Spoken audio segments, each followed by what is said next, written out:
शेतकरी मित्रांनो, सुरुवातीलाच बातमी येत आहे राज्यातील पावसासंदर्भात। 4 आणि 5 जुलै रोजी राज्यात भयंकर ढगफुटी झाल्यासारखा पाऊस होणार आहे। महाराष्ट्रातील पावसाचा जोर वाढून 4 आणि 5 जुलै रोजी महाराष्ट्रातील बहुतांश भागांमध्ये वादळी वाऱ्यासह आणि विजांच्या कडकडाटासह पावसाचा इशारा देण्यात आला आहे। राज्यातील बहुतांश भागांना रेड आणि येलो अलर्ट देखील 4-5 जुलै रोजी देण्यात आलेले आहेत।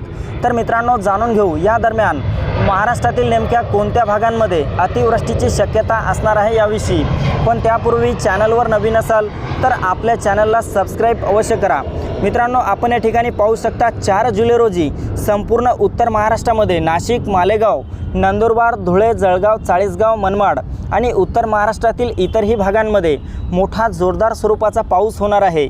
त्यासोबतच अकोला, नागपूर, अमरावती, भंडारा, चंद्रपूर, गडचिरोली, गोंदिया, यवतमाळ, वर्धा, वाशिम, बुलढाणा आणि मराठवाड्यातील छत्रपती संभाजीनगर, जालना, कोकणातील मुंबई, ठाणे, पालघर, रत्नागिरी, रायगड, सिंधुदुर्ग, राजापूर, सावंतवाडी, कल्याण, डोंबिवली, वसई-विरार, त्यासोबतच मध्य महाराष्ट्रातील पुणे, सातारा, सांगली, कोल्हापूर, सोलापूर, पंढरपूर, एकंदरीत या सर्वच परिसरामध्ये मोठा जोरदार स्वरूपाचा पाऊस 4 जुलै रोजी झालेला पाहायला मिळेल। तर मित्रांनो, 5 तारखेचा अंदाज पाहिला असता 5 तारखेला महाराष्ट्रातील पावसाचा जोर आणखी वाढण्याची शक्यता आहे।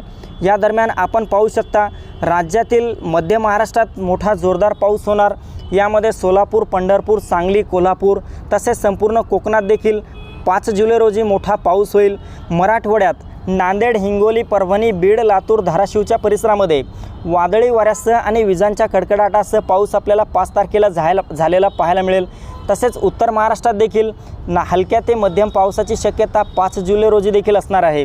विदर्भातील अकोला, अमरावती, नागपूरच्या परिसरामध्ये 5 जुलै रोजी मोठा जोरदार पाऊस असेल, तर विदर्भातील उर्वरित ठिकाणी मात्र ढगाळ वातावरणासह हलका पाऊस असेल। तर मित्रांनो, ही होती हवामानाची छोटीशी अपडेट। आपल्याबरोबरच इतरांना पण शेअर करा। व्हिडिओला लाईक, चॅनलला सबस्क्राईब करा। धन्यवाद।